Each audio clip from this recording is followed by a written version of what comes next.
Hey guys, thanks for checking out our YouTube channel. Like, subscribe, comment down below, hit the bell so you can be notified every time we get a new video. Today we're going to be working on 3 brutal Pananjakman kicks you can use in a street fight. Let's get started.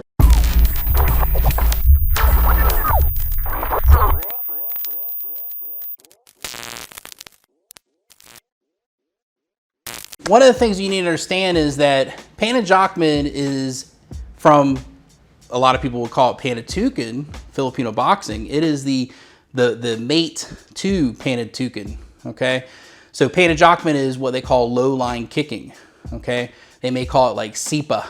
The difference between Pananjakman and low-line kickings from other arts is the art is to hurt you always, and not just hurt you, but cripple you, okay? And so one of the things that they would do is they would take a shoe, they would undo the seam in the shoe, and they would take razor blades and they would sew in the razor blades along the edge of the shoe, okay? And so they would tramp around, they would get dirt and manure and all the other nasty stuff all around that blade to the point where you couldn't see the blade anymore. And so they're tramping around with this blade on their shoe. Their blades all around it. So that's one thing that you need to understand about true Pananjakman, is it is a low line, it's not a high line kicking art, because most of it is all going to be high pressure, high intensity combatives, okay? So the first thing that you need to understand is that. The second part is that they would have blades in their shoes. But over time, you can also use these strategies and techniques to your advantage without having the blades. But I always like to bring up the blade thing because that plays a very important role in the history of Pananjakman. And it also plays an important role in how you perform these kicks as well. The other part is, this is for a violent altercation. This is not for competition. This is not a bout where two people are bouncing around and they're light on their feet and they're fighting. This is for two people are going all at it. They're trying to kill each other. Okay, that's a very important, because the environment and the energy that takes place inside of a fight, the role of the tools, the role of everything that happens in that combat situation is different than what it would be in a competition. Okay, so that's I want you to remember that when we're talking about this. We go into a basic clinch position, like our hands get into a tie-up position, okay, which we call dumag or buno. If I'm clinched up and we're in a trapping and we're vined up like this, okay, I have my headbutt and I have my knees and I have my Pananjakman, okay? So for instance, one of the ones we could do is where I come straight in and do the regular performing of the SIPA like this, where I kick the shin, okay?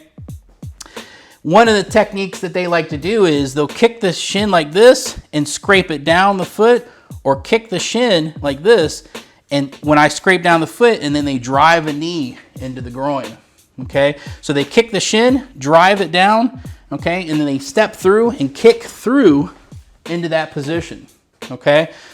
So the first thing I would say to you guys is you can be in like this clinching position like this, okay? And you just go back and forth. He kicks, I kick, and we go back and forth like this, getting used to this, okay? Now it could also be doing hubud, for instance. So we do hubud. And so we can go like this, and he kicks, I kick, he kicks, I kick, back and forth, okay?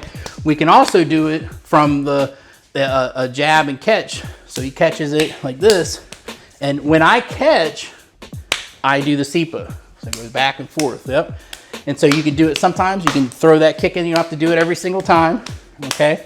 Bam, like this, yep. Yep.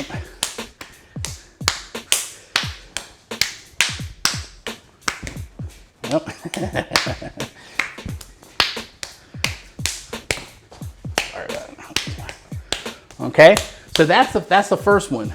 We can go from this position and kick like this, and then I can grab that position. Let me show you how to go into that. This is kind of a fun little exercise. Okay, I can go boom like this, Pagligbut, and I come in like this, and we go into hubad. Go. See that? And then I come in. Yep, we can do this too, and throw that kick in there whenever we want to. A little sipa in there. Okay. So then we can go back to punching. Boom, boom. See? And throw that kick in there. Okay. And then if I want to go back into hubad, we can go back into hubad. But we throw the kick in there. Okay. So there's 3 things that we're doing up top. Okay. And there's one thing we're doing below. When we do Pananjakman, the thing you need to understand about Pananjakman, it is not like when you perform kickboxing, taekwondo, where a lot of it is where the kick and the punch correspond with each other inside of a cadence. What's interesting is with Pananjakman is the low line kicking can be a totally different cadence than the top line of the striking. This throws off your opponent majorly when you're breaking your cadence with the low line compared to the high line. The next one's going to be where we're going to do if we're inside closer, okay, would be the outside leg kick, okay? So if I had a blade on my leg, I would cut like this. You see how I did that? I would come in just like this and kick and cut the leg right here. There's a tendon right here that just, it'll affect their standing and everything, okay? When you don't have the blade, you heel it like this. You'll see this in jiu-jitsu a lot, okay? You heel it just like that, okay? So one of the things you can do is you can go 1 and he does it, bam. When I come in like this, go ahead and do it. You can use the calf right here, the lower or the Achilles part of your leg to kick. Because your partner, after a while, he's going to get tired of getting kicked with the heel, because the heel really sucks. When you use that heel, it really, really sucks. So you can use the calf if you want, or the Achilles, just like that. Okay? And so all these should be performed the right and left side, okay? And so what you can do is we can go into this position. I kick and he kicks. We pummel to the other side. I kick, he kicks. We pummel. I kick, he kicks. See that? And you can also do a correspondence of that. Or a combination. And see how I did that? I threw that knee in there. So I go 1, 2, he does it. 1 and 2. Do it from this side. We switch. Okay? I'm kicking like this, and he does it. Bam. See that? Position here, I'm bringing my leg up and bringing it down like that. He does it. Yep. So I go 1, and then I throw the knee, and then he does it. 1, and he throws the knee. Bam. Bam, and bam. Okay? So that's a combination that we could do. And inside of that, eventually what you'll do is you'll pummel like this. You'll go back and forth, and then bam, and then he pummels, and he just bam, bam. See? Yep, and we just keep doing it. Whenever we feel like doing it, I just hit it here, boom, boom. And there it is, you see?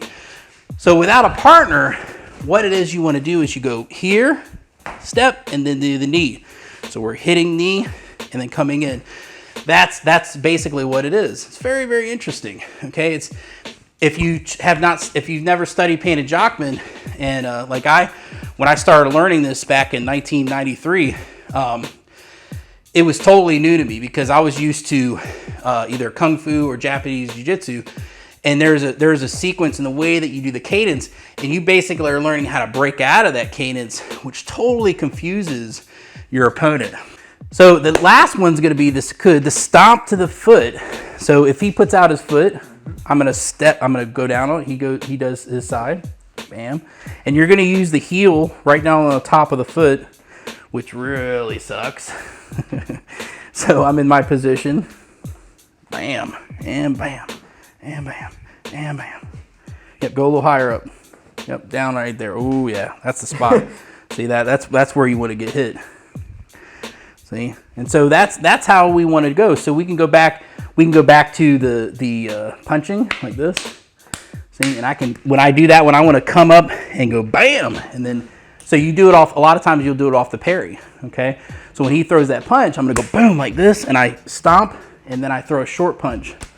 See that? Yep. Boom. Since see, it's hard not to stomp on somebody's foot when you do it. Okay, and we can also do it here. We can do hubud like this, and I just go bam. See that? You got to find your timing when you're doing this, the hubud.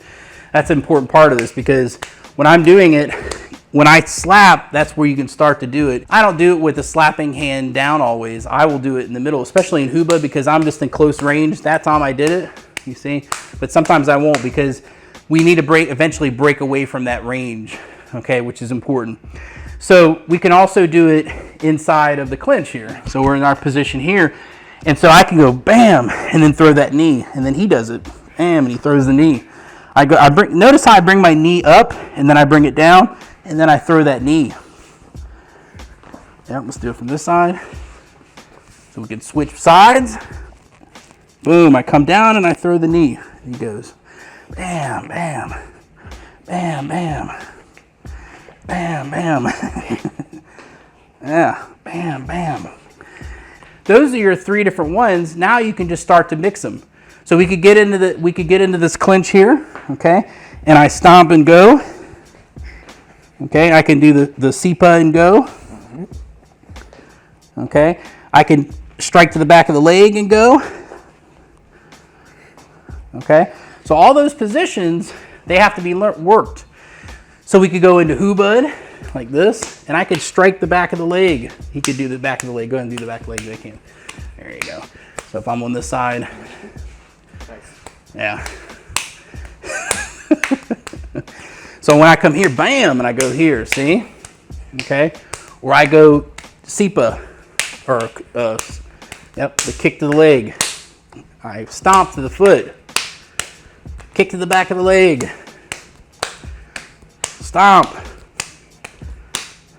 Okay, it's so on and so forth. We can do all those different types of drills. Okay, the idea is that you've got something moving up top. Hubud is simply a thing that you keep your hands busy and learn how to format and figure out pathways, okay?